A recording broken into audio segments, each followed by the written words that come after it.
歡迎繼續收睇我頻道啊！中意朋友可以俾 like 啦、share 啦，或者 subscribe 我個頻道嘅。咁今日咧我就好高興啊，拎咗一隻好靚嘅寶機上嚟同大家分享啊！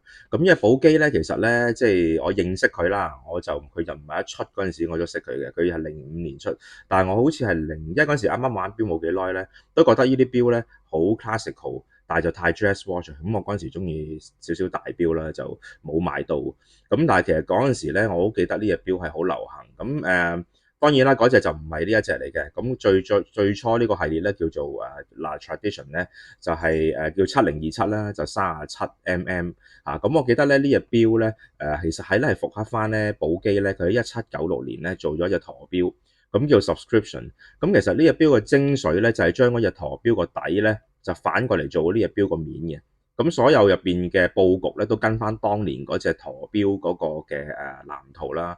咁我記得呢隻錶當其時咧，嗰陣時定價係10零萬啦，好多人定價買。咁之後有啲折嘅。咁我記得呢隻錶曾經咧即係7027，如果37mm咧谷底嘅時候咧，去過係8萬零蚊，我係見過係有嘅。咁而家就進取啲啦，好多人我見到有啲 full set 都嗌翻10幾萬㗎啦。咁我今日呢一隻咧就係佢後期少少嘅版本，就係叫做7057。咁7057咧其實就同佢一樣嘅，同7027都係一樣。咁當其時出7027就冇咁多金屬啦，就淨係得黃金最 signature 啦。咁同埋有白金嘅。咁去到後期呢啲7057咧就去到有紅金啦、玫瑰金啦。咁其實再隔咗1、2年咧，佢就出過7037啦，就自動嘅啦 automatic 啦。咁不過我就比較中意，因為個底都靚，因為佢手動上鏈機芯咧，就睇到個底都好精彩。咁如果自動舵咧，個舵就好大個，就遮咗成半。雖然佢有個好靚嘅 engraving，咁但係我都係中意呢啲手動上鏈機芯多啲嘅。咁其實後尾去到而家咧，即係去到而家都仲有出啦，亦都演變咗好多唔同嘅功能啊。咁佢有 GMT 啦，7067我哋叫做，咁有啲 retrograde，即係上一集我哋講過有啲逆跳嘅功能啦，咁就係7597啦。咁 chronograph 就有嘅喎，chronograph 就7077。咁同埋最貴嘅佢就係一個系列，就係芝麻鏈嘅陀飛輪啦。芝麻鏈嘅陀飛輪就係7047。咁其實佢最大都係做到40嘅啫。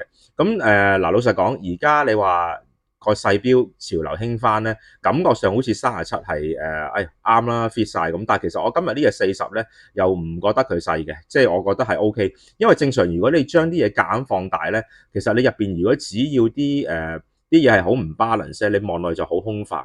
咁佢就算加到40mm都完全冇呢一個問題。咁我覺得非常之啱手型嘅。咁我自己都帶咗隻白金版。咁我隻白金版其實都係一樣型號啦，都係7057啦。咁其實即係我中意呢一隻錶最主要嘅原因咧，就係佢有晒寶璣自己嘅元素喺入邊。咁包括硬幣圈啦，呢啲硬幣圈啦，咁嘅錶入邊嘅倒角啦，寶璣嘅 gill shape 面啦，寶璣嘅針啦。咁其實我老實講，而家你講緊一啲好貴嘅新興嘅獨立製錶咧，其實都係用緊呢啲嘅元素。咁何不一個咁靚嘅價錢？其實而家呢啲錶我當佢10零萬先啦。咁其實而家定價都26萬。咁第一，我唔相信而家會有咁多折，好似以前咁啦。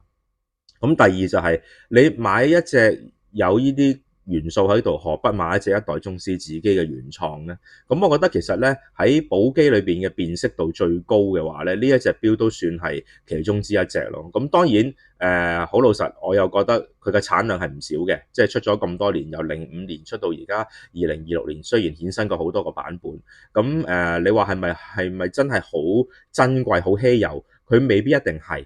但係就如果你以一個寶璣一個咁甲級嘅品牌裏邊咧，你10零萬，其實你今時今日你都唔好成日講話勞力士買到啲什麼鋼錶只可以，你其實 around 即係你睇就算而家你買隻 IWC，你好多嘢都好輕易係超過10萬嘅定價嘅。咁相反，我覺得如果你儲一隻呢一啲咁有特色嘅錶咧，其實係我覺得更加值得嘅。